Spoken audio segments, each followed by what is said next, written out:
Buenas tardes, ¿cómo están? Buenas tardes, doctora. Bien, ¿y vos? Bien también. Vamos a corregir el examen o vamos a seguir con nuestra clase o vamos a repasar un poco el examen que dice la mayoría. Aunque faltan todavía, no estamos todavía, estamos 51, casi dije pacientes, alumnos.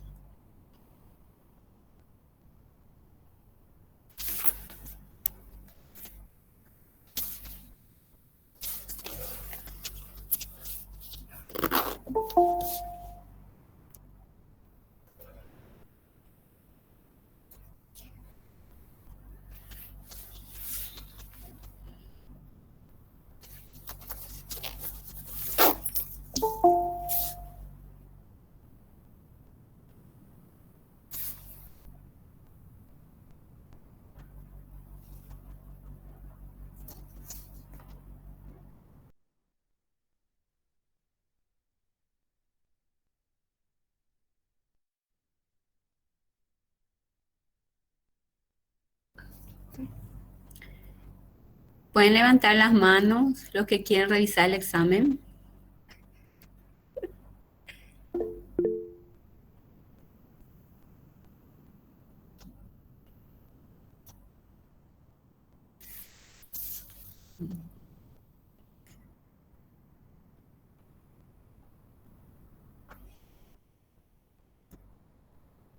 Bueno,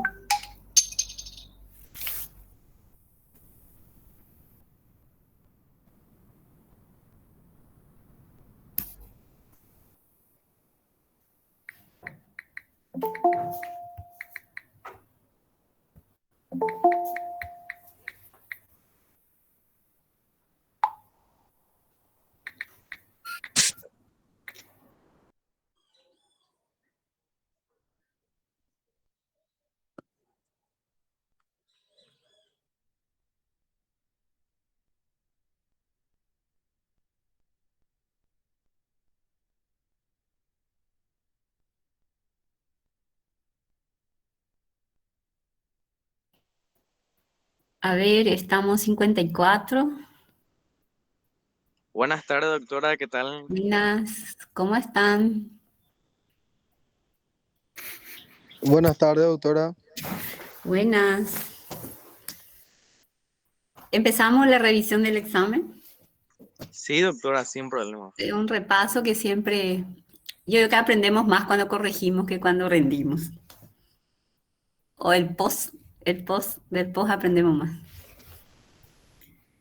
En realidad, el grupo en sí, eh, bastante bien el examen. Muy pocos son los que tienen bajas notas. La mayoría en un promedio bueno. Para lo que es para la primera.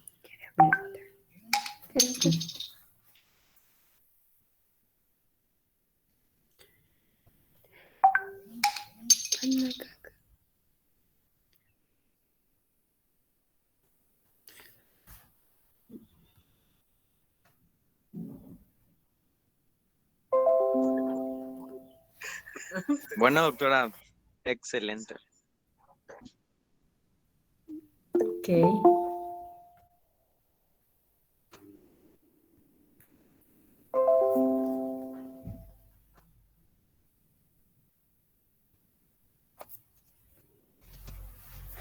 Bueno, aquí está el examen.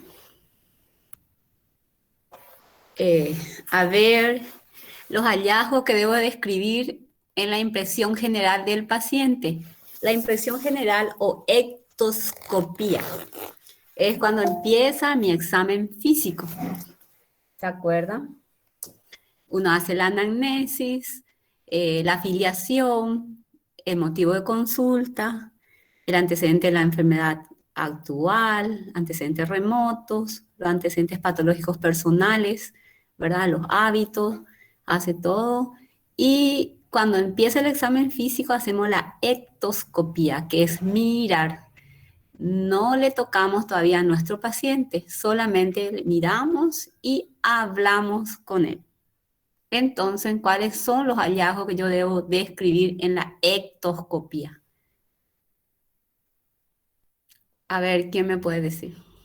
¿Cómo solemos describir? Vamos a hacer un repaso.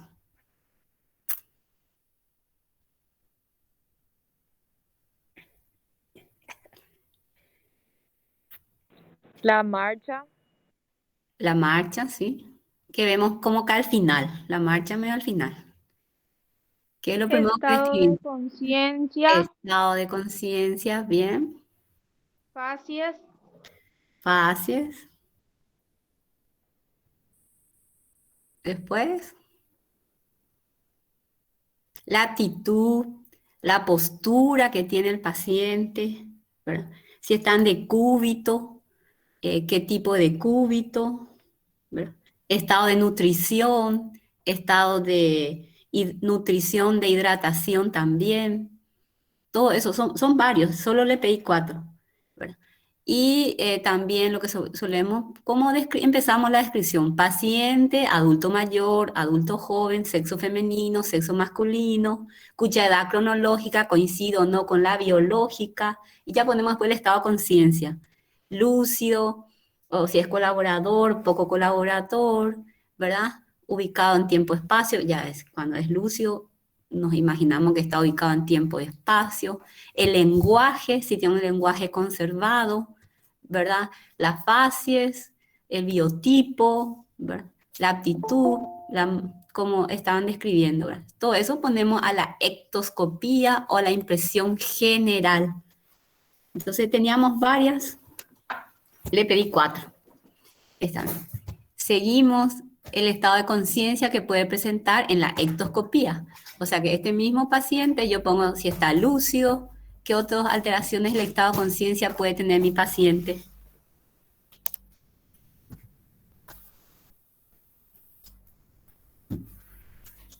somnolencia, estupor y coma. Sí, muy bien. Puede estar lúcido, vigil, ¿verdad? Somnoliento, puede estar obnubilado, estupor, coma.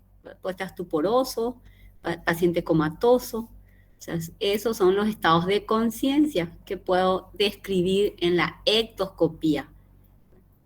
Después, causa de fiebre de origen desconocido.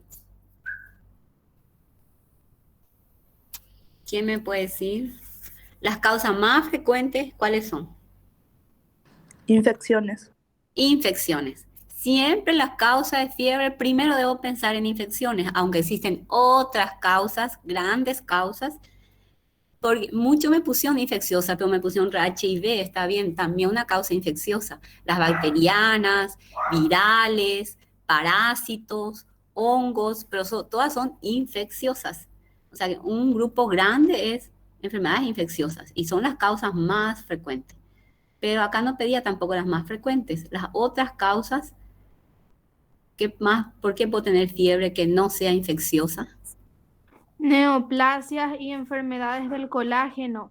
Muy bien. Neoplasias, y entre eso también solemos ver cuáles son las neoplasias que dan más fiebre, pero no es la pregunta, pero deberíamos conocer cuáles son las neoplasias que van a venir por fiebre. Las neoplasias que dan más fiebre. Linfomas. Muy bien. Linfomas. Después, las leucosis, ¿verdad? O las leucemias. Todas las partes hematopoyéticas dan fiebre. Muy bien. Las enfermedades del colágeno. Otro grupo de enfermedades infecciosas, neoplásicas, enfermedades del colágeno. 4 pedía. Hay más que 4. Después, a unas otras causas. Fármacos, puede ser, doctora. Muy bien. Farmacológicas por drogas.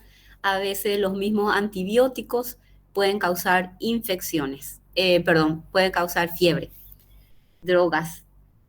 Otras drogas. Después, otro grupo de patologías que pueden causar fiebre. Por ejemplo, el hipertiroidismo puede venir por un cuadro febril, ¿verdad? Y son causas endocrinológicas. Endocrinológicas. Bueno.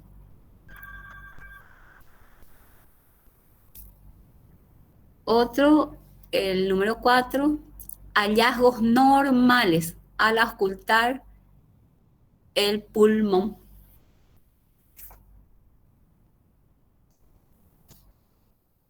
Dice normal.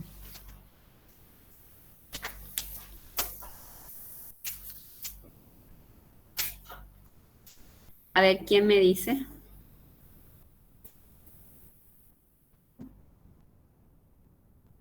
Murmullo vesicular. Sí. Murmullo vesicular.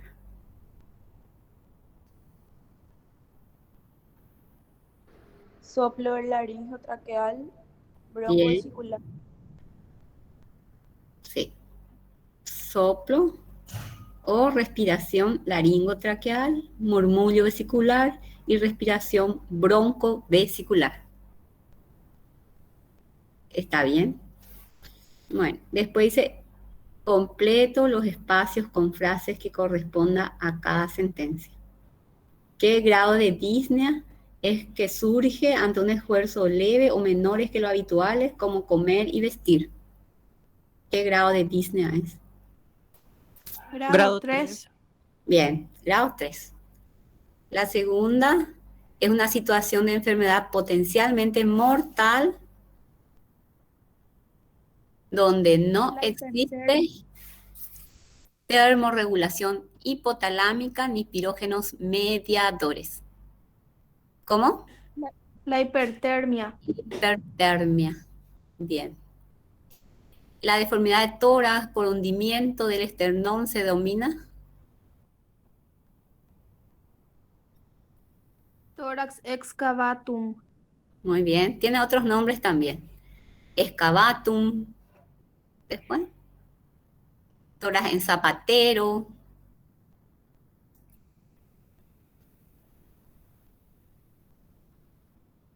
En embudo. Tiene otros nombres. Pero sí, esos son.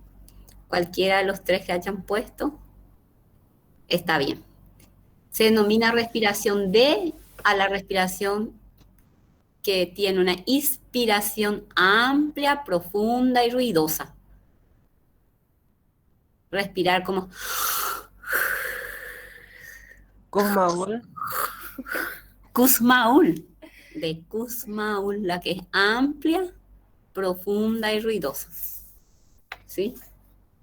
¿Y qué fase es la que se caracteriza por color pálido, amarillento, con edema palpebral?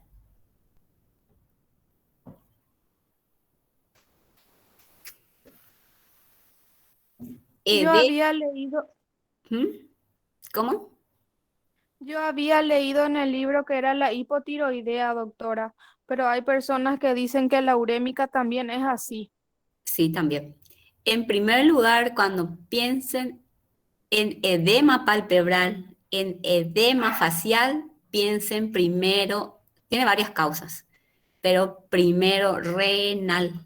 Entonces, si me pusieron facies renal o facies urémica, está bien. También consideré la mixedematosa o el hipotiroidismo también. El hipotiroidismo es una enfermedad crónica que causa anemia y también un edema facial, que tiene otro tipo de edema que es el mixedema. El mixedema ocurre ya en hipotiroidismo de larga data, ¿verdad? Donde tiene una fase con edema y donde las cejas, ¿cómo están las cejas del hipotiroideo?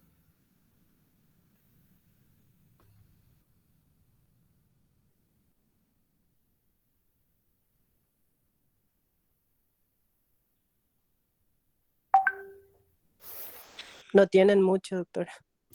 Hay una alopecia o una pérdida de la cola de las cejas sobre todo.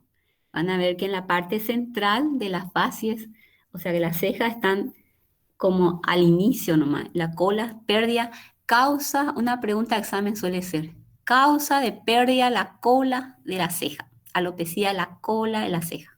Y uno es hipotiroidismo. y conocen otras. Doctora, ¿no sería la fascia abotagada también? También la fascia abotagada significa es del renal, fascia renal, una fascia abotagada. Esa sería hinchazón, ¿verdad, doctor? Hinchazón, edema.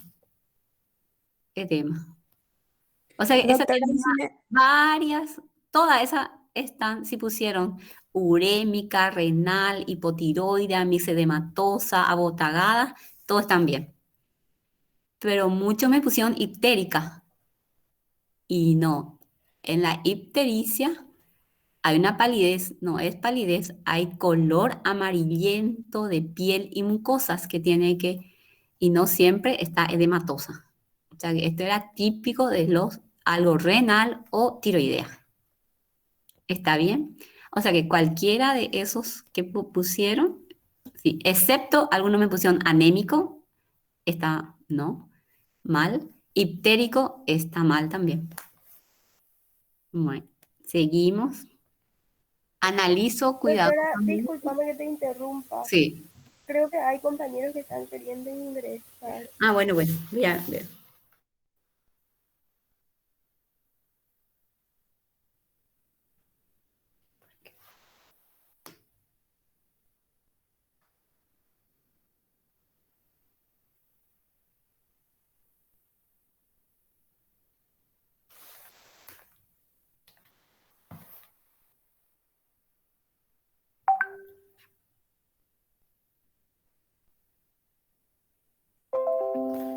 Bueno, seguimos. Analizo cuidadosamente cada ítem que tiene una sola respuesta incorrecta.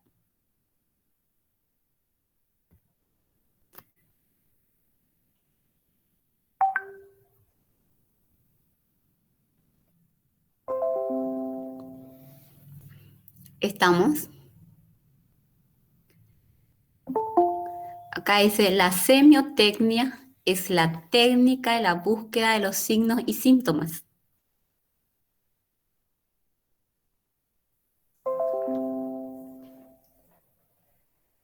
¿Sí?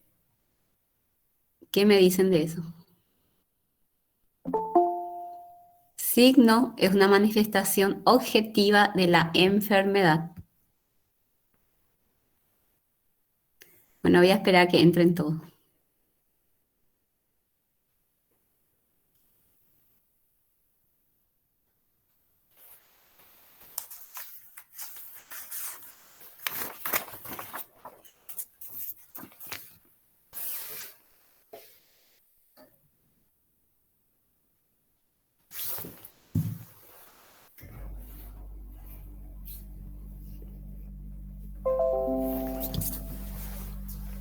¿Cuál es la respuesta del 10?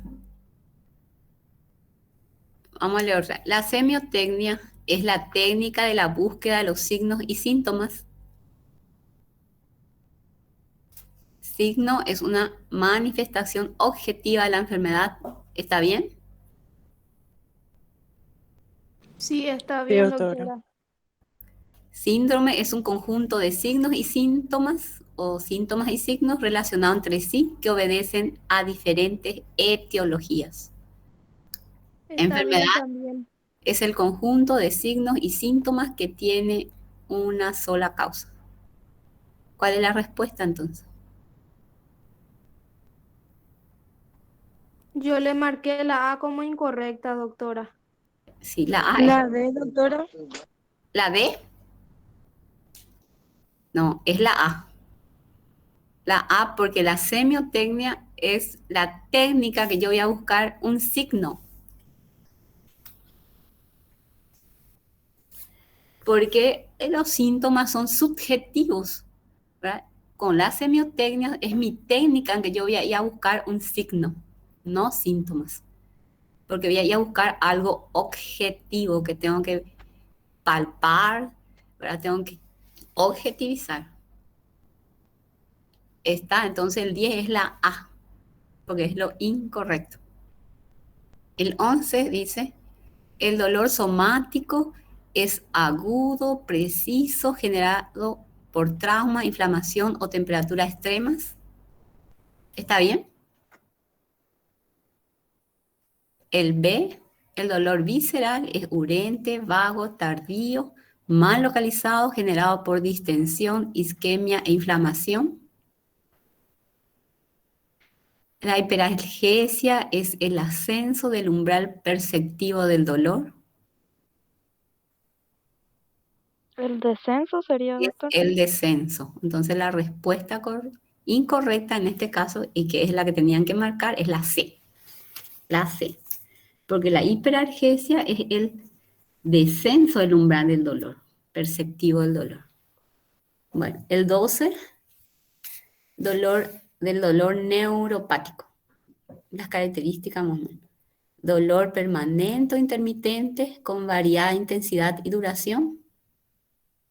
Así es el dolor neuropático.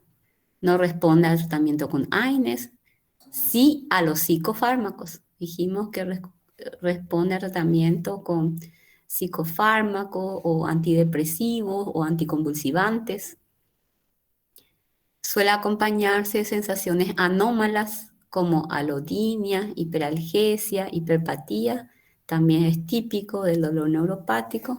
Y el carácter del dolor, esta es la respuesta correcta, que puede ser gravativo o taladrante. Esto gravativo es ¿de qué dolor es gravativo o taladrante? Pues el dolor neuropático, ¿qué características suele tener? ¿Qué carácter?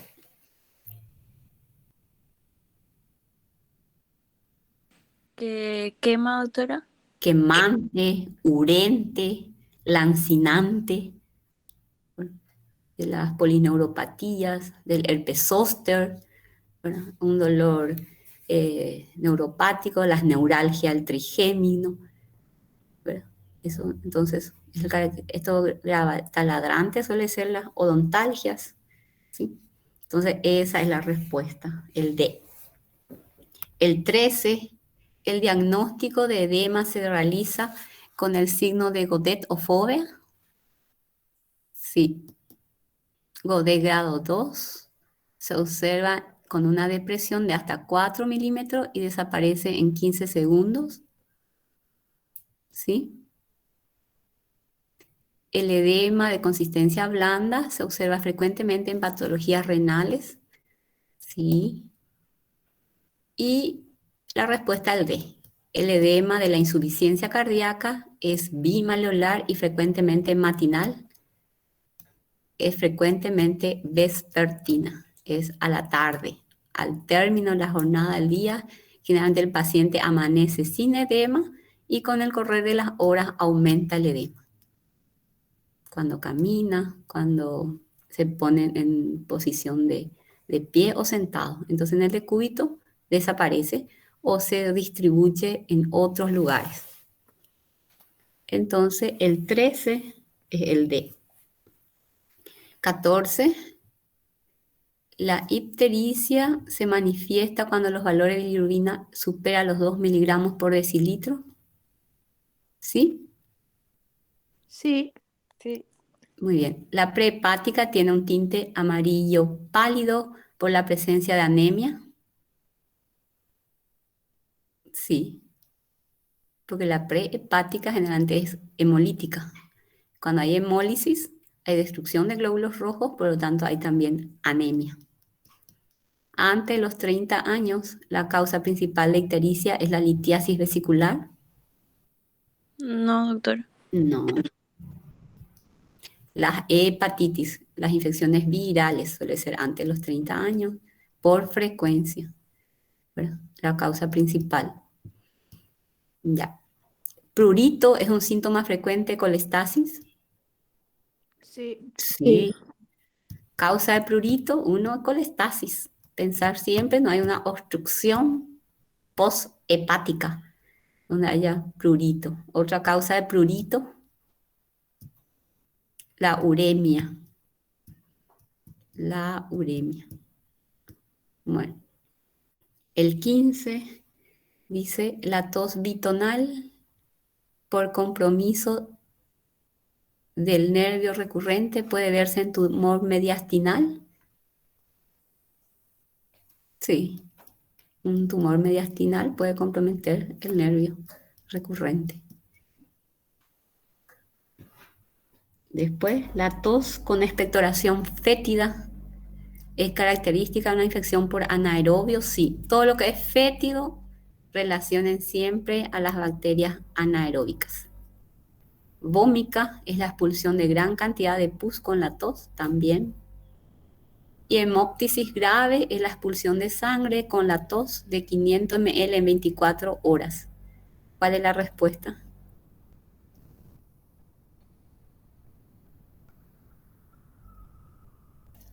Mayor a 600 cc en 24 horas. 24 a 48 horas. Sí, esa es la respuesta, la D. Ya. El 16, la polipnea es el aumento de la frecuencia y la amplitud respiratoria. Sí. El tipo respiratorio en condiciones normales en la mujer es costal inferior. No. No. Entonces la B es la respuesta. El resto está normal. Los reparos anatómicos, las mamilas, corresponden en el hombre al cuarto espacio intercostal. El ángulo inferior de la escápula en la parte posterior corresponde a la séptima vértebra dorsal. Bueno, seguimos en 17. Las vibraciones vocales se exploran con las palmas de la mano y se perciben en todos los pacientes.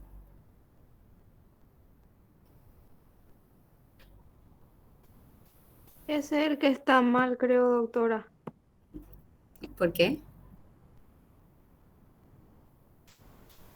Porque los otros están correctos. Porque Ah. no en todos los pacientes se puede escuchar. Sí, no, esa es la respuesta, porque no en todos los pacientes. Puedo tener pacientes donde no puedo explorar, no escucho, no se sienten, pues estamos hablando de palpación, ¿verdad? Entonces, depende, por ejemplo, del tono de la voz que tenga, ¿sí? De la caja torácica en los pacientes que son muy obesos. Y después también, ¿verdad? Como ya le dije, la voz que tenga, la potencia de la voz. Entre una mujer y un varón también ya hay ahí diferencia. Entonces, la A es la respuesta. Bueno, en el 18, los hallazgos semiológicos del síndrome de condensación, excepto la correcta, la incorrecta es. ¿Cuál les parece? En el síndrome de condensación, donde hay una neumonía, suele haber una facies rubicunda y con típico el herpes labial, una neumonía. Sobre todo a neumococo. La B, doctora. La B, porque no hay aumento de la expansión, hay una disminución de la expansión y de la elasticidad torácica también. Ese pulmón va a estar un poco más rígido, pero no va a estar elástico. Y hay matidez con columna sonora, típico, y auscultación de estertores, que son los rales, crepitantes, subcrepitantes, de acuerdo al estadio. Puedo tener un soplo tubárico, puedo tener resonancia de la voz, ¿sí? Entonces es la B. Bueno, después el caso clínico cortito, donde dice, lee detenidamente el caso clínico y determina qué síndrome respiratorio y qué hallazgo esperás de ese síndrome respiratorio en el examen físico. Paciente de sexo masculino. Es un varón de 20 años, un adulto joven, sin ningún antecedente patológico de interés, que durante su clase de gimnasia, o sea que el paciente hizo un esfuerzo porque estaba haciendo una clase de gimnasia, un dolor agudo infraaxilar derecha que se agrava con la respiración, o sea que el dolor con la inspiración, con la respiración se agrava, le medican con AINES, ahí estaban sus amigos, le dieron diclofenac, no mejorando el dolor y en pocos minutos ya tiene disnea y cianosis. ¿Qué debo pensar? que una patología aguda y grave, tan rápido, un paciente tan joven, sin ningún antecedente, no es asmático, para pensar en un síndrome de bronquial, ¿verdad? En una crisis asmática, algo tan agudo que me va a llevar la disnea a la cianosis. Porque disnea y cianosis me está hablando de una insuficiencia respiratoria grave y aparte es aguda porque en pocos minutos el paciente ya tiene eso. Entonces, debo pensar en una patología brusca, rápidamente que comprometa, ¿verdad?, a la parte respiratoria. ¿Sí? Entonces, ¿qué les parece que puede explicar esto? Que al esfuerzo, supongamos que por ahí está avanzando unas pesas, hizo un movimiento importante, ¿qué pudo haber pasado?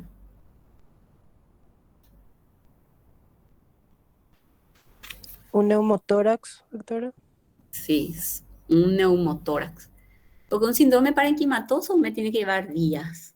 Un síndrome de derrame pleural también, a no ser que sea un hemotórax por trauma, una herida por alma blanca, una caída, una fractura, donde yo tenga algo agudo y que tenga eso. O sea, no tengo esa historia. Algo que está haciendo un esfuerzo. Muy bien, un neumotórax. Porque también para un síndrome bronquial obstructivo no me habla de chillido, de antecedente que sea un asmático, ¿sí? Y bueno, entonces voy descartando algo agudo en un paciente joven, sí, puede ser. A ver, un neumotórax es lo que tengo que pensar, algo agudo que comprometa rápido, inclusive la vida, y es una urgencia médica, sobre todo si el neumotórax puede ser hipertensivo, puede comprometer la vida al paciente. Tengo que hacer un drenaje sellado bajo agua rápidamente para salvar la vida de mi paciente. Entonces el síndrome es un síndrome pleural neumotórax. Esa es la respuesta. Y el 20, los hallazgos del examen físico. Tantos son, pero me tenían que describir a la inspección, a la palpación, a la percusión y a la auscultación. A ver, ¿quién me puede decir qué puede ver a la inspección? Tantas cosas que ahí ya el examen ya dice, el paciente está disneico, está con cianosis. ¿Qué más podía ver yo al examen físico al mirarle? A la inspección. Una fascia dolorosa, doctora. Sí.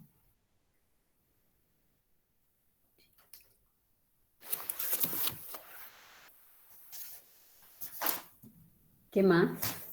¿Qué puedo mirar en el tórax? ¿Cuáles son los signos de insuficiencia respiratoria aguda?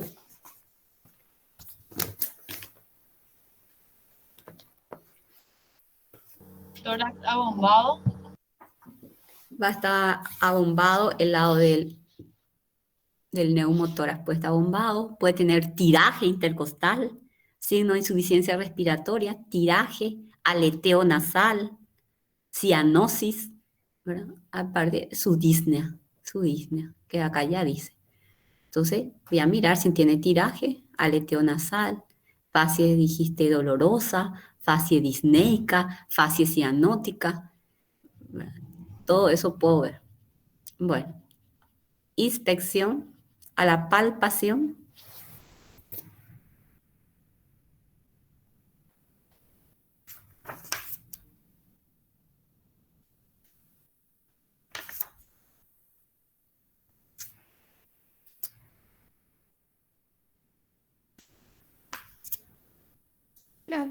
Las vibraciones vocales pueden estar disminuidas o abolidas dependiendo si el neumotórax es total o parcial. Así mismo. ¿Y este paciente qué te parece? ¿Qué grado de neumotórax va a tener con esta clínica?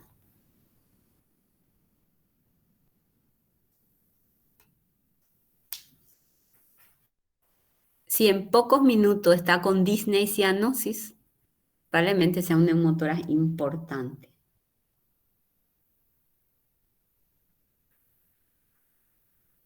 habrá tenido una bulla congénita, ¿verdad? Que al esfuerzo físico eso se complicó y llevó a un neumotórax.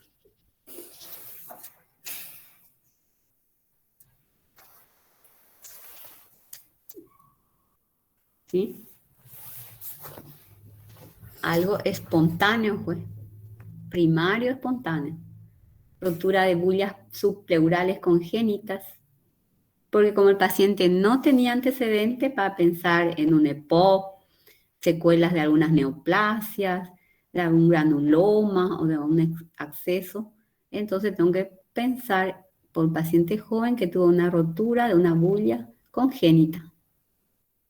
¿Sí? No es tampoco traumático, ni fue iatrogénico, ¿verdad? Entonces, pensar en eso. Inspección, palpación.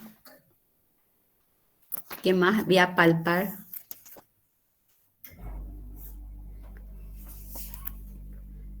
Ante las vibraciones vocales, ¿qué es lo que palpo?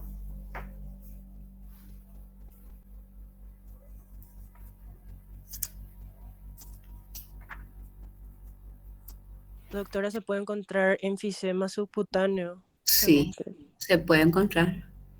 Entonces la palpación, ¿cómo hago mi semiología? La inspección miro, palpo, ¿qué es lo primero que palpo en un tórax? La sensibilidad, ¿verdad? Después, La elasticidad. la elasticidad, ¿cómo va a estar? La expansión, ¿cómo va a estar? Disminuido. La expansión disminuida, la elasticidad disminuida y puedo palpar muy bien enfisema subcutáneo, que eso se puede estar en el cuello, puede ir hacia el miembro superior, eso es el enfisema, en la parte axilar. Bueno, eso es palpación. Después las vibraciones vocales, ¿verdad? Y donde ¿cómo van a estar las vibraciones vocales? Siendo una motora importante.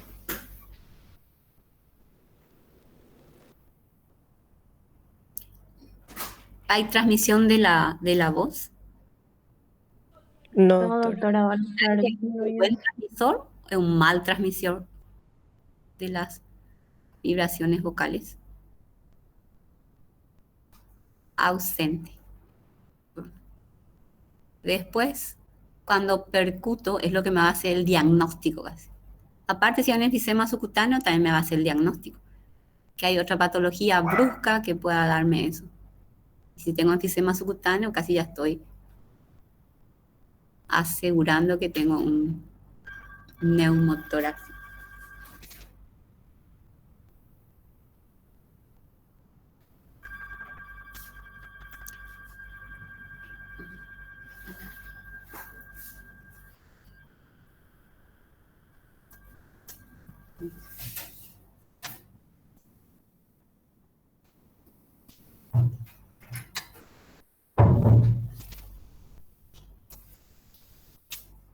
A ver.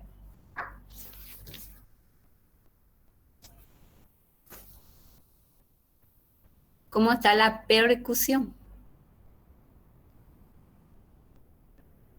Que da el sello a mi diagnóstico. La percusión. Hipersonoro. Hipersonoro. La sonoridad va a estar aumentada. Aumentada. Bueno. Después, ¿qué viene? La auscultación.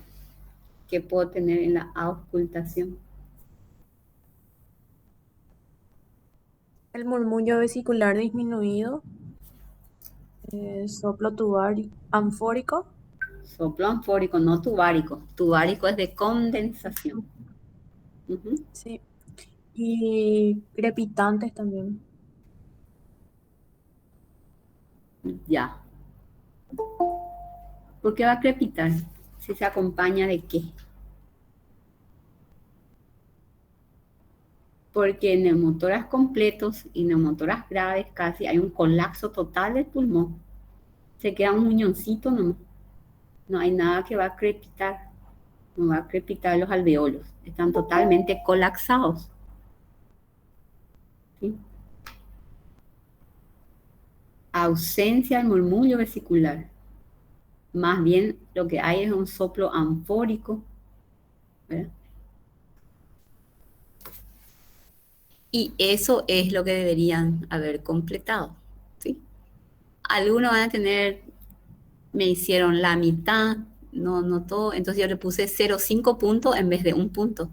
Por eso algunos van a tener su puntaje, qué sé yo, 12,5, 18,5, 10,5, porque como estaban incompletos, le consideré medio punto por lo menos.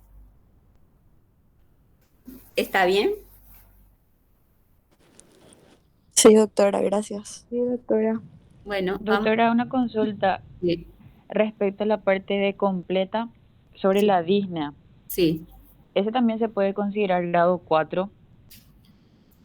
Y grado 4 es un poco más, casi ya nadie en reposo, ¿verdad?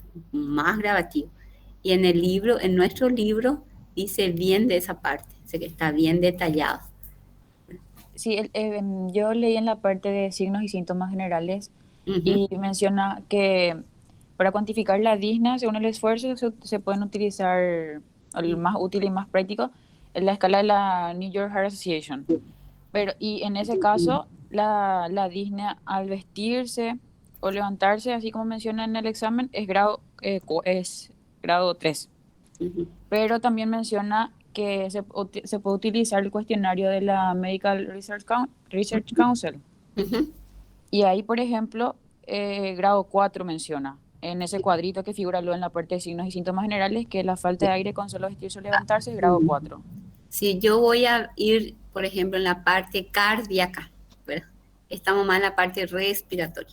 En la Sí, y insuficiencia, ese cuadrito está en la parte de signos y síntomas generales, en la parte de disnea. sí. Y en la cardíaca, sí, generalmente se podía considerar, ¿verdad? Pero también la cardíaca vemos que cuando es en reposo y tiene una disnea paroxística nocturna o de despierta, ¿verdad? Es para considerar que es un grado importante. Sí, así es, niña.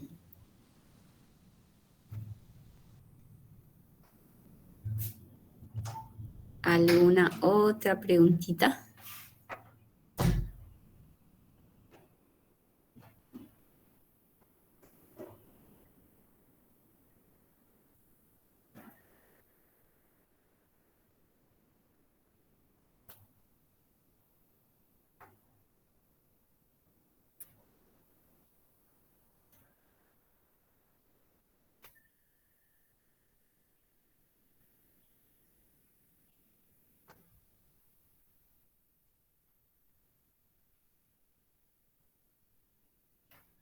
Seguimos con nuestra clase.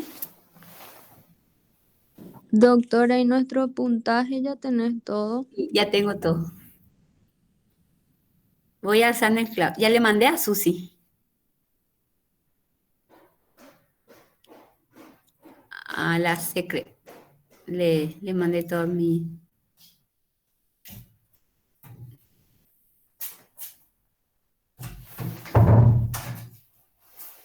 Bueno, vamos a seguir.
Vamos a seguir con nuestros síndromes cardíacos. Nos falta arritmias cardíacas.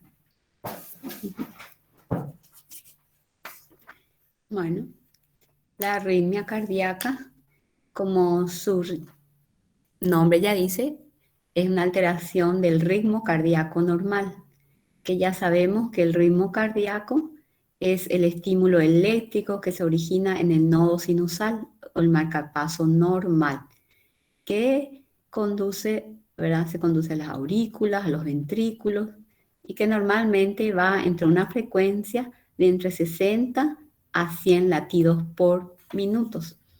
Y puede tener varias alteraciones, entre esos las taquiarritmias, las bradiarritmias y otra vez las arritmias se clasifican en supraventriculares, ventriculares, las bradiarritmias en trastorno de la conducción, que puede ir desde una simple bradicardia sinusal a bloqueos.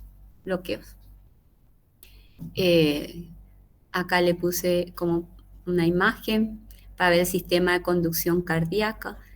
Sirve para bombear la sangre, impulsar la circulación. El corazón necesita generar estímulos eléctricos para eso.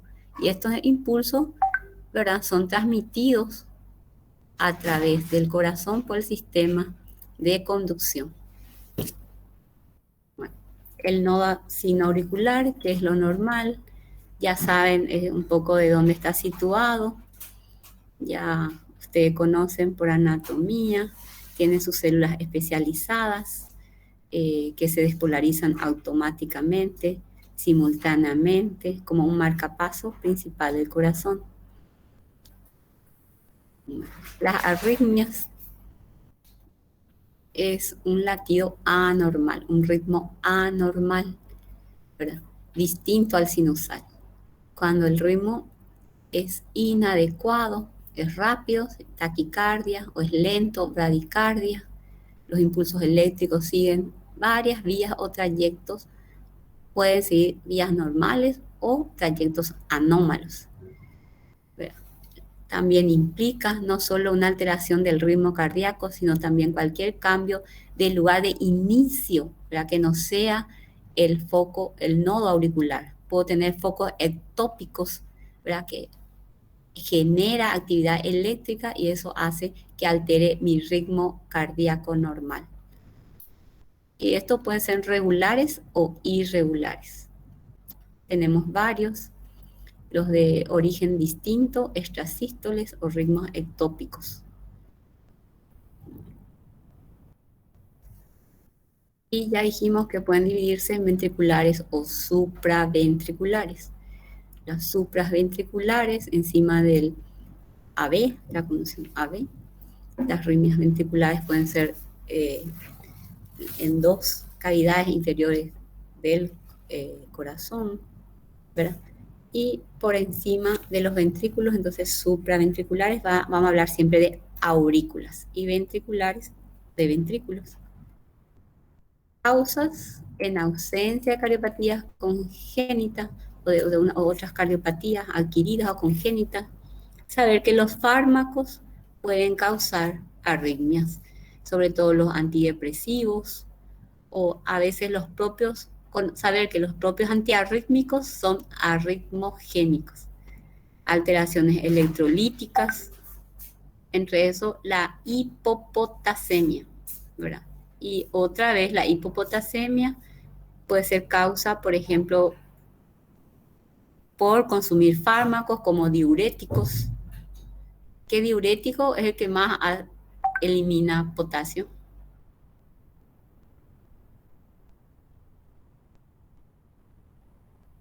A ver un poco farmacología, ¿cómo estamos? Porque hay diurético ahorrador de potasio y hay diurético, la mayoría eliminan potasio y causan hipopotasemia. Y es un problema en los pacientes con insuficiencia cardíaca. A veces el mismo fármaco, tratamiento de la insuficiencia cardíaca, te dan arritmias y empeora mi insuficiencia cardíaca. O sea, es un constante equilibrio que tengo que hacer entre mis fármacos, ¿verdad?, y la patología del paciente. Bueno, nadie me contestó. Un diurético que elimina mucho potasio. Diurético del ASA.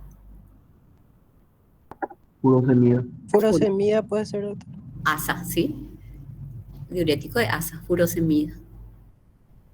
Bueno, ingesta de excitantes, drogas que puede ser café, otras drogas excitantes, como los antigripales, ¿verdad? El tabaco, el estrés. Y después están las hipoxias, las hipoxemias severas por algunas causas, neumopatías, que ahora tenemos muchas, pueden causar arritmias. Cuando esto en ausencia de cardiopatía, en presencia de cardiopatía, las más frecuentes, prolaxo, las valvulopatías, prolaxo de válvula mitral, las cardiopatías isquémicas, y a veces inclusive muerte súbita en las miocardiopatías hipertróficas. ¿Sí? Bueno. Sí.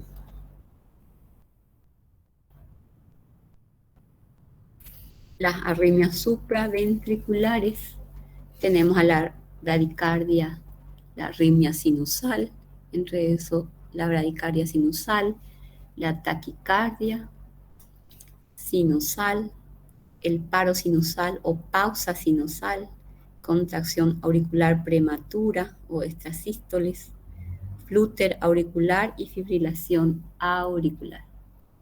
Entre esto, una de las más frecuentes como patología en sí es la fibrilación auricular, y que es también la que más semiología tiene. La que más semiología tiene. ¿Y qué semiología tiene la fibrilación auricular? Muy bien.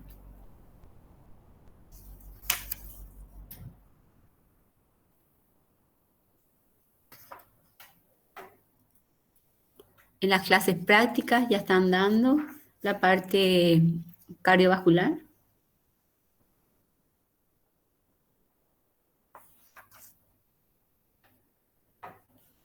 En mi grupo todavía no, otra.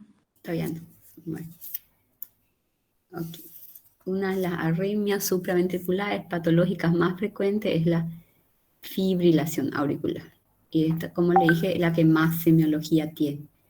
Es una arritmia que se caracteriza porque tiene una frecuencia irregular, regularmente irregular, o sea que todo, no es una extrasístole. Ocasionalmente nomás ocurre extrasístole, ¿no?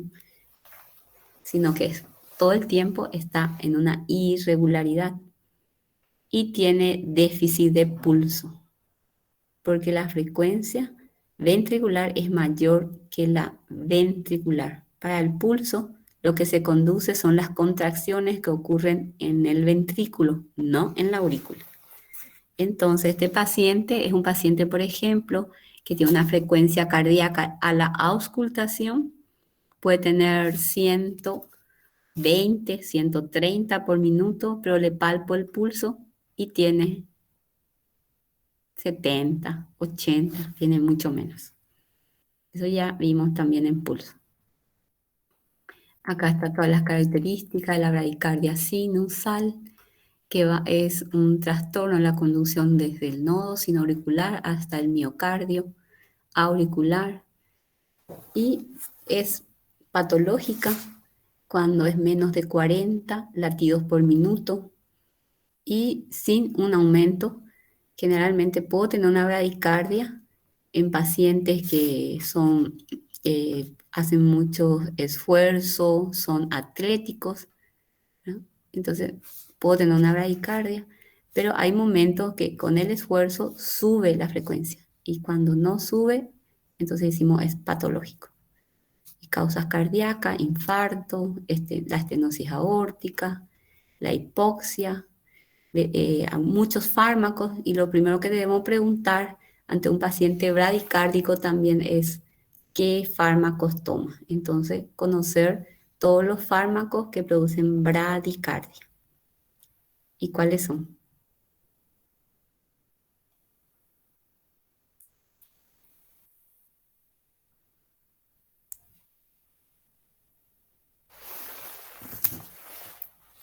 A ver.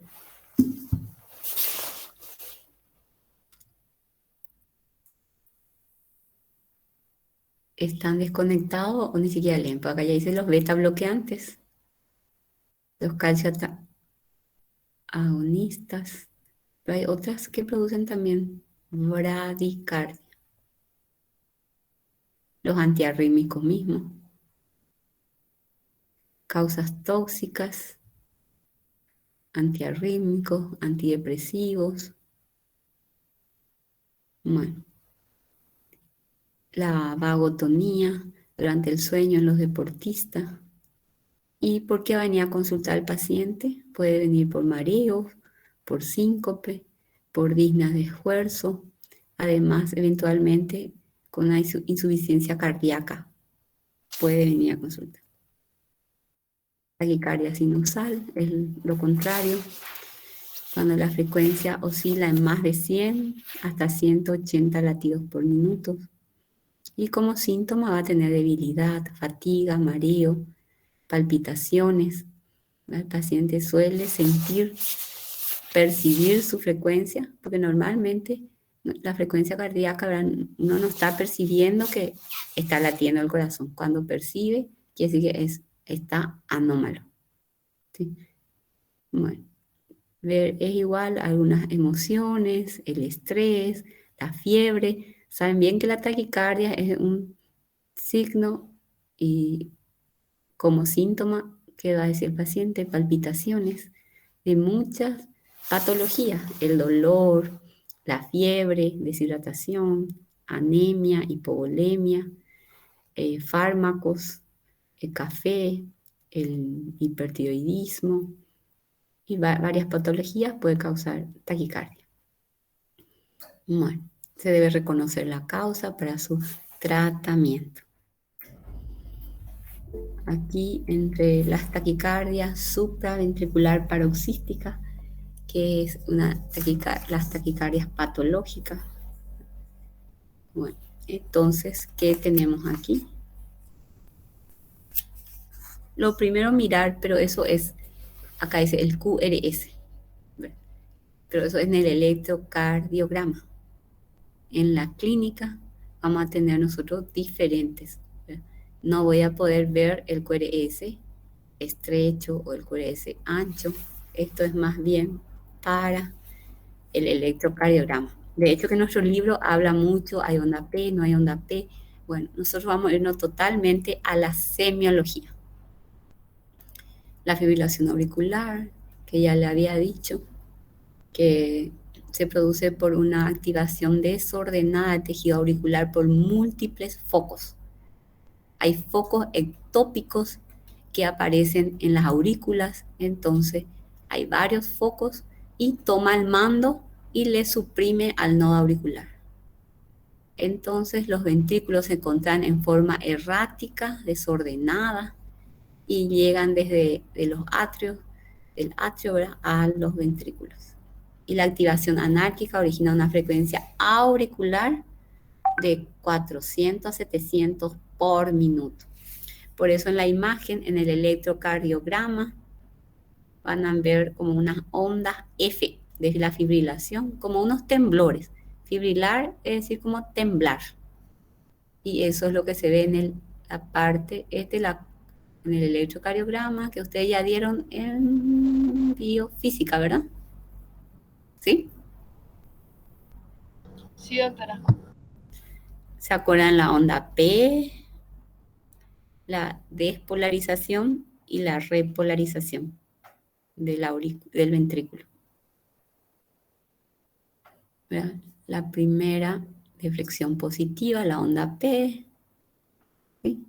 P, Q, la primera negativa Q, R, S y la onda T, de la repolarización. Cuando se produce una activación desordenada, unos temblores en las aurículas, se ve como estas pequeñas ondas, como temblores, en realidad se llama ondas F o ondas de la fibrilación. No hay ondas P, porque ondas P es la despolarización, ¿verdad?, que venga del nodo. En este caso no No hay ondas P que preceda al QRS, sino hay ondas F, varias ondas F. Bueno. Es muy rica electrocardiográficamente, pero yo le voy a preguntar semiológicamente, pero para su conocimiento es importante.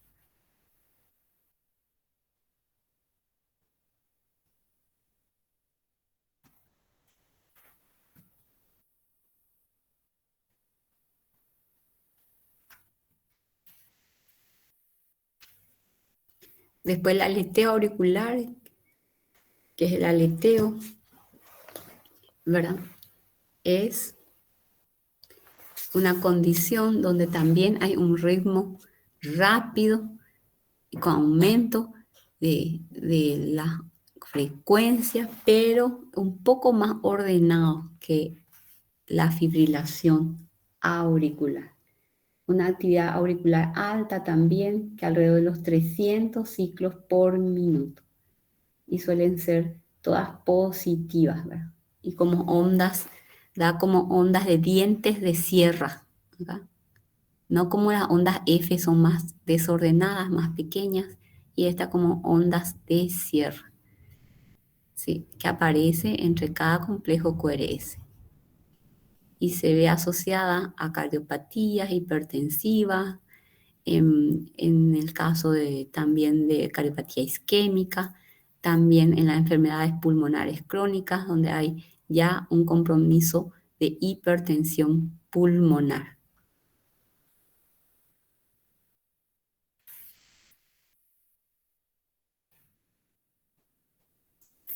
Las ventriculares, o sea que esas son las supraventriculares las que vimos, y las ventriculares, las extrasístoles son latidos extras o prematuros, ¿verdad? En relación al ritmo, y que generalmente se originan en un foco ectópico situado que puede ser por debajo de la edificación del haz de His. Tenemos la extrasístoles, no es grave, pero una vez la taquicardia ventricular, la fibrilación ventricular, son arritmias graves que comprometen la vida del paciente y se debe actuar como un paro cardíaco. Se actúa, el tratamiento es de reanimación. Reanimación. Es una serie de arritmias que es lo común que se origina en el ventrículo, ¿verdad? Sea en el haz, en la bifurcación del haz de His, que puede ser por causa de una cardiopatía isquémica, ¿verdad? Y bueno, puede ser se clasifica de nuevo, pero la mayoría son graves y como le digo, vemos una taquicardia ventricular y corremos todo. Es lo peor.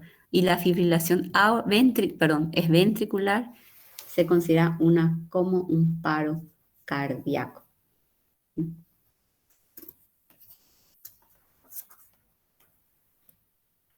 Arritmias graves. Las contracciones ventriculares prematuras, un trastorno que se origina también en una señal eléctrica en los ventrículos y hace que esto se contraiga antes de recibir la señal de las aurículas, porque ordenadamente mi impulso debe venir de la aurícula al ventrículo. Y en estos casos no. Entonces se origina en los ventrículos y causa contracciones prematuras. Pero es en el electrocardiograma, cuando la arritmia es ventricular, el QRS es ancho. Cuando es supraventricular, el QRS es angosto. Las supraventriculares tienden a ser similares a un QRS normal. Cuando es ventricular, al mirar el electro ya nos damos cuenta que el QRS está ancho. Un trastorno, ya dijimos, de esto, grave, una señal en vía. Estos son como fibrilación y taquicardia grave.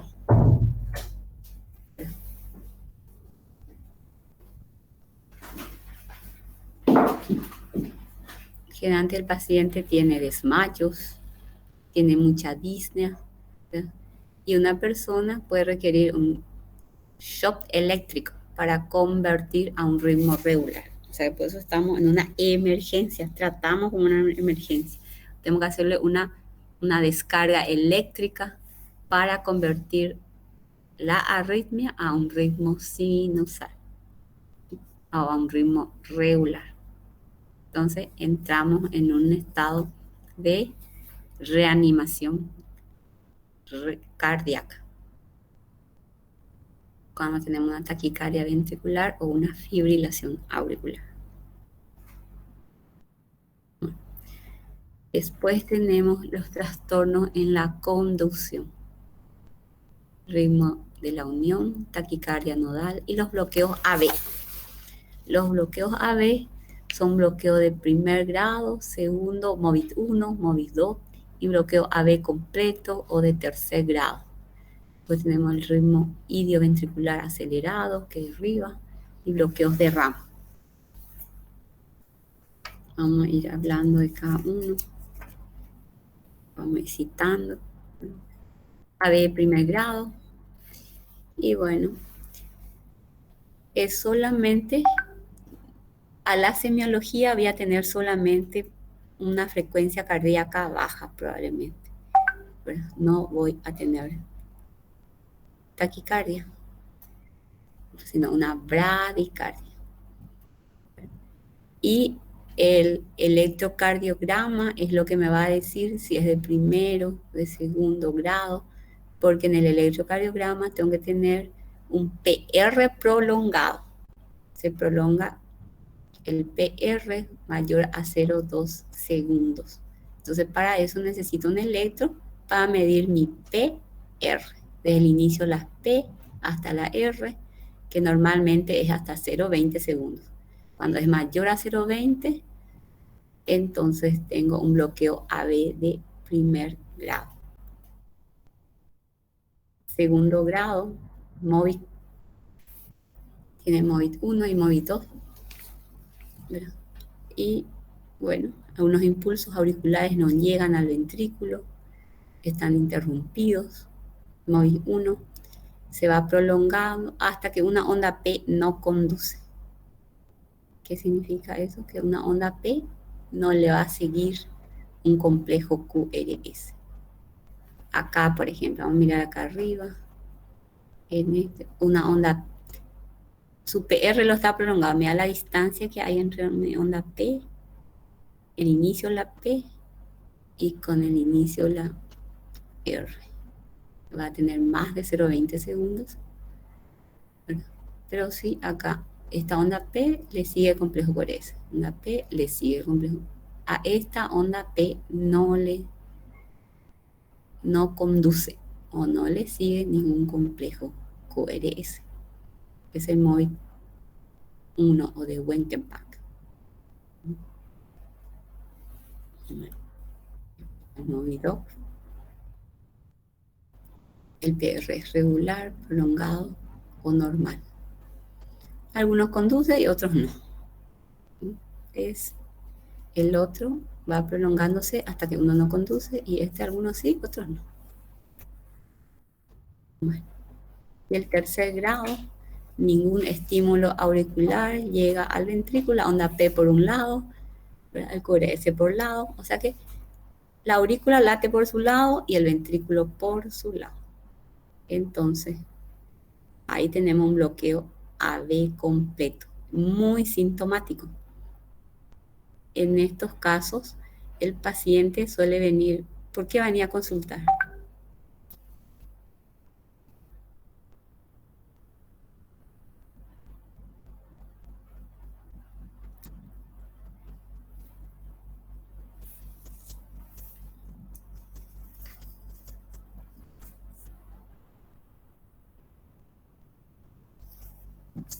Causa de síncope.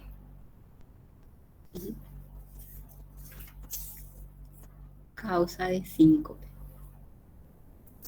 En la semiología los bloqueos van a venir por mareo, por síncope, donde hay una pérdida transitoria de conocimiento. ¿Sí? Sí. Entonces, los bloqueos crónicos. Y estos bloqueos de tercer grado, puede, de acuerdo al haz de His, puede ser supraisiano, infraisiano, intraisiano. Cuando es infraisiano es más frecuente y con más síncope, ¿verdad? Sí, crisis de Stokes-Adams famosa. Una pérdida transitoria, pierde el conocimiento. Entonces es cuando hay una pérdida entre causa cardíaca de síncope. Es una pregunta de examen. Y entre eso, a ver quién me puede responder. Uno ya le estoy diciendo, bloqueo AB de tercer grado. Otras, algunas valvulopatías que va a producir un hipoflujo cerebral.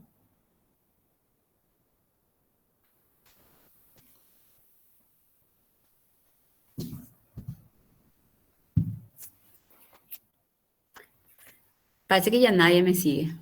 ¿Están por ahí?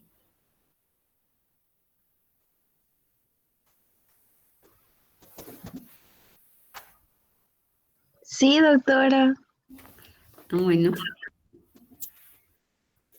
O hacemos una pausa de resucitación, porque parece que van todos con bloqueo AB, con síncope, pérdida de conocimiento, que no recuperan.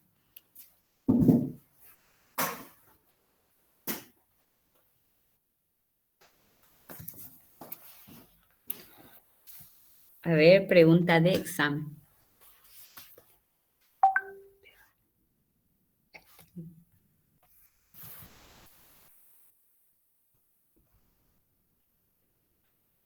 A ver. Le pregunté.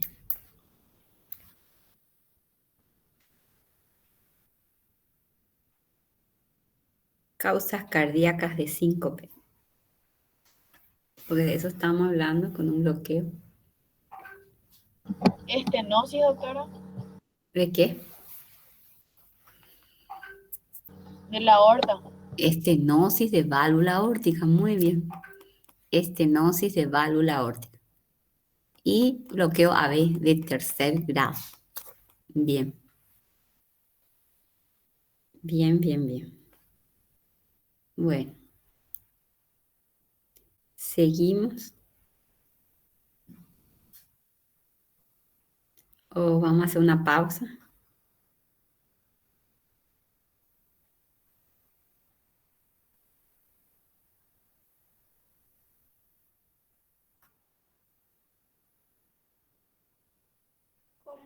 Como vos prefieras nomás, doctora.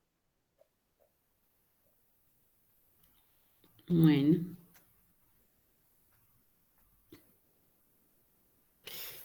Y vamos a seguir un poco más.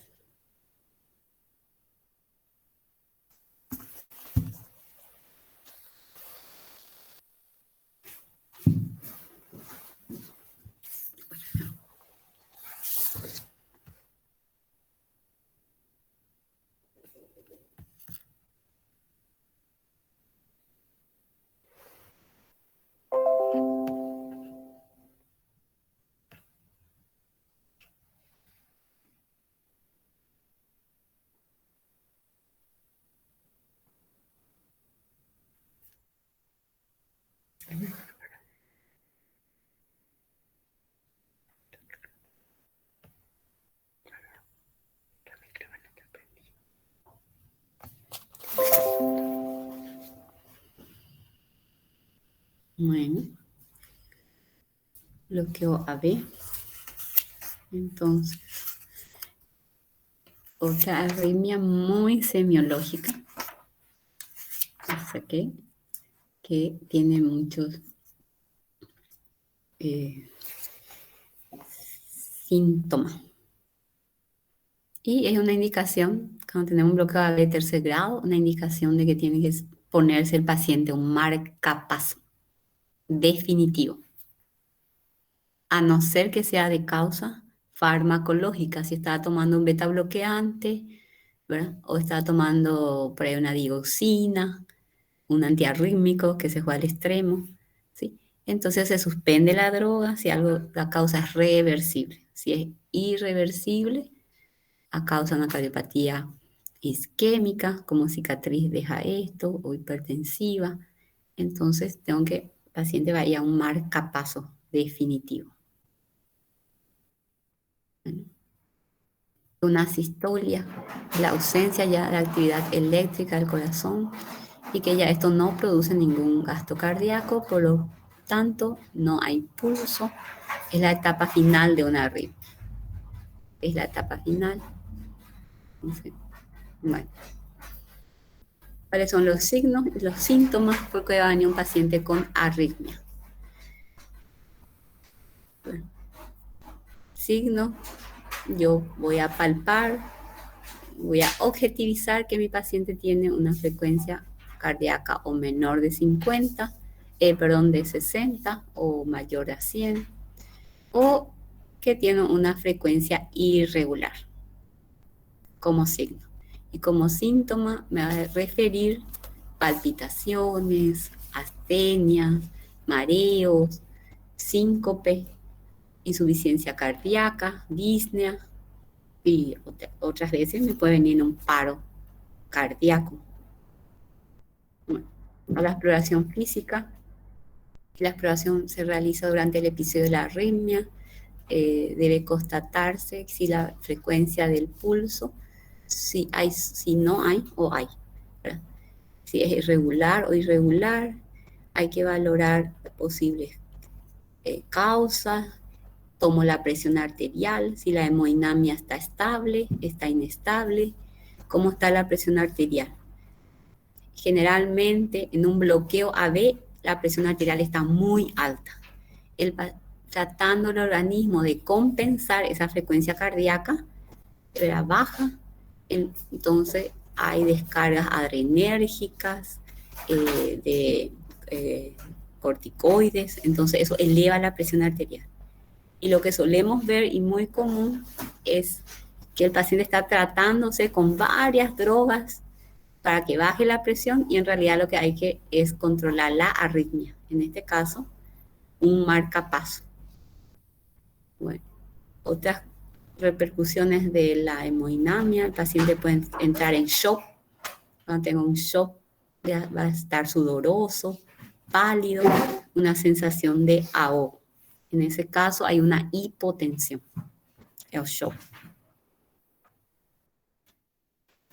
Bueno, siempre en todo cuadro de arritmia, como estudio, le vamos a pedir un electrocardiograma, un registro ambulatorio de 24 horas, ¿verdad? Que se llama Holter, que es el estudio de la arritmia, ¿verdad? Se le conecta al paciente con una grabadora donde registra durante 24, inclusive a veces 48, 72 horas, cuando hay veces que no podemos diagnosticar o la arritmia es paroxística, ¿verdad?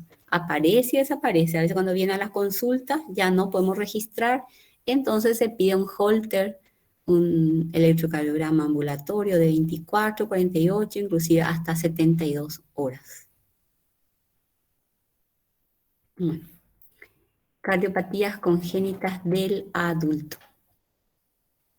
Las cardiopatías congénitas del adulto, las más frecuentes, son más en recién nacidos, ¿verdad? Que generalmente ya se corrigen para llegar a la edad adulta, ¿verdad? Y en la vida adulta ya vemos efectos que pueden ser simplemente una malformación de cortocircuito de tipo valvular, ¿verdad? Las complejas casi ya no la vemos y deben ser corregidas antes o no llegan casi a la edad adulta. Y se suelen clasificar cianóticas o no cianóticas, ¿verdad? Las más complejas son a menudo con cianosis. Bueno. Y la enfermedad de las estructuras nativas, las válvulas aórtica congénita sin complicaciones, con la válvula mitral, la comunicación interauricular con o sin complicaciones, interauricular, interventricular, estenosis pulmonar, o un puede estar asociados también trastornos post-reparación que se hizo en la edad, en la niñez, que después en el adulto reaparecen, ¿verdad? Reaparición de defecto de la comunicación intraauricular que pudo haberse corregido en su niñez. Y las complejas cianóticas, el síndrome de Eisenmenger, la anomalía de Einstein, la tetralogía de Fallot, la transposición de grandes arterias, ventrículo único, atresia tricuspida mitral o de tronco arterios. Bueno, la comunicación interauricular, ahí ya tienen una anomalía frecuente del corazón que a veces se identifica por primera vez en la edad adulta y que afecta más frecuentemente a las mujeres. El defecto llamado también seno venoso, que ocurre en un punto alto de tabique interauricular, cerca de la desembocadura de la vena cava superior, en la aurícula derecha, y a menudo se acompaña de conexión venosa pulmonar anómala que viene del pulmón derecho a la vena cava superior aurícula derecha. Estas sí son las alteraciones que podemos ver en la edad adulta. Malformación del tabique llamada ostium premium está junto a las válvulas auriculoventriculares y cualquiera puede mostrar una deformación o reflujo juntos. Ostium secundum, más frecuentemente que lo mencionado, ¿verdad? Oval o está ubicada en la zona media, depende del lugar. Y acá muestra.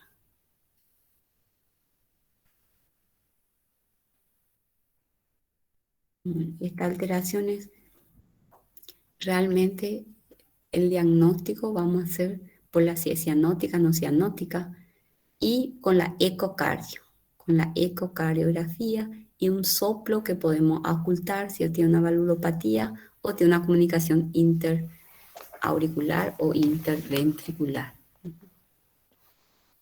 Viendo más la semiología. La interventricular, lo regular es que sea única, ¿verdad? Y situada en las porciones membranosas o en la parte muscular del tabique. En la vida adulta, inicialmente solo se detectan las comunicaciones pequeñas o de tamaño moderado, ¿verdad? Ya que las otras generalmente ya requieren un tratamiento quirúrgico en una edad temprana de la vida, como les dije, en su niñez.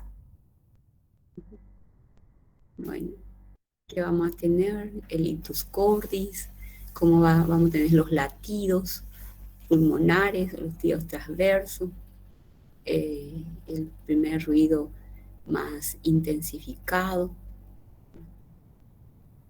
las alteraciones. Los síntomas en la edad adulta, disnea, porque va a venir mi paciente, va a venir por insuficiencia cardíaca, que va a ser disnea, dolor torácico, síncope, hemóptisis por hipertensión pulmonar, y algunas alteraciones crónicas como el hipocratismo digital, eritrocitosis como la policitemia, ¿verdad? Por la hipoxia crónica, cianosis de tipo central. El síndrome de Eisenmenger, donde hay una comunicación interventricular.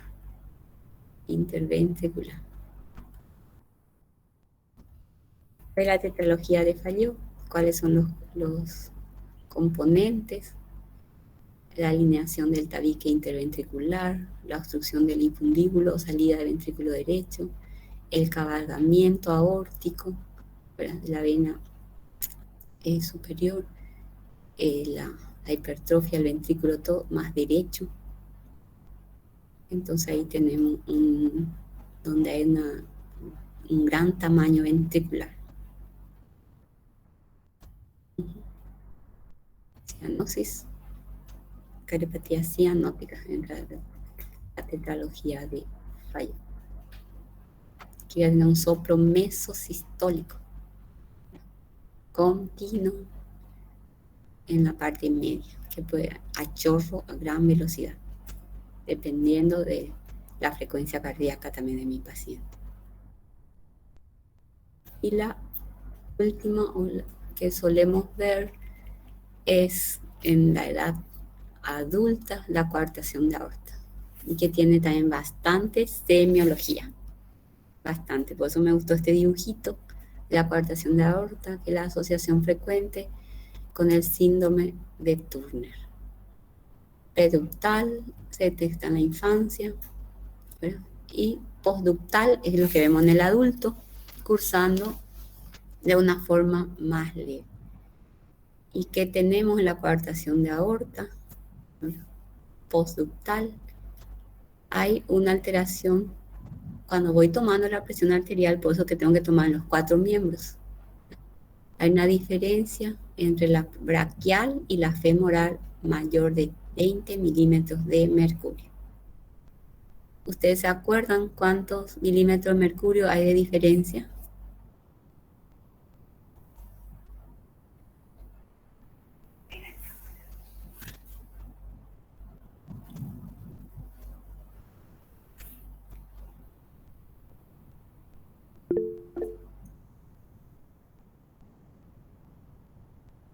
No eran 10, doctora.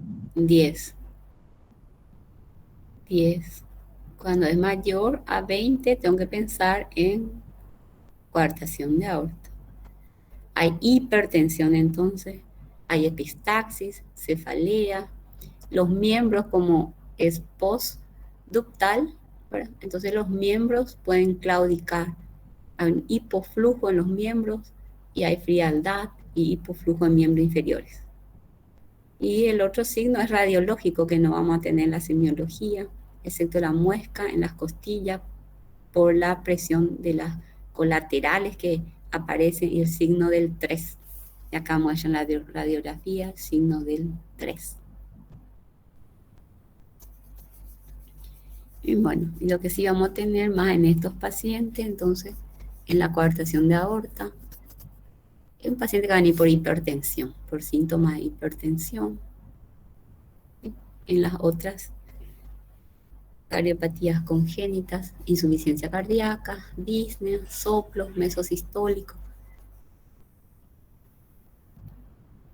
Eso es lo que van a venir como en semiología, ¿verdad? Bueno, la ecocardio es lo que nos va a ayudar.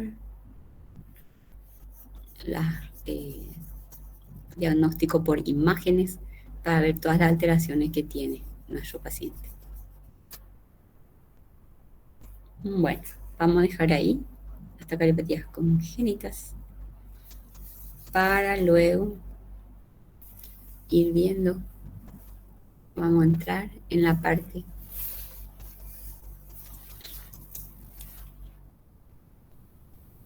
voy a sacar. Tenemos que sacar fotos de evidencias. Vamos empezando la parte de tubo digestivo.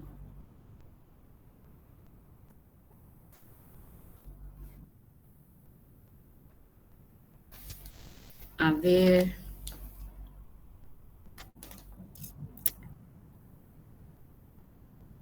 ¿No están todos conectados?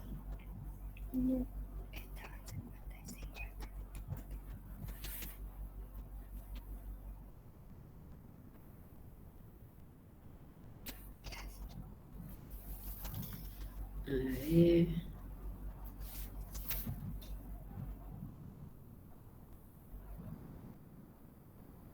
¿Cómo sale mi foto? Voy a ponerle la imagen.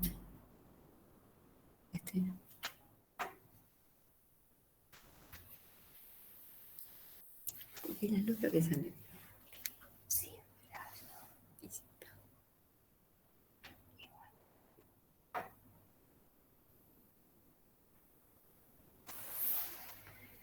bueno, hasta luego.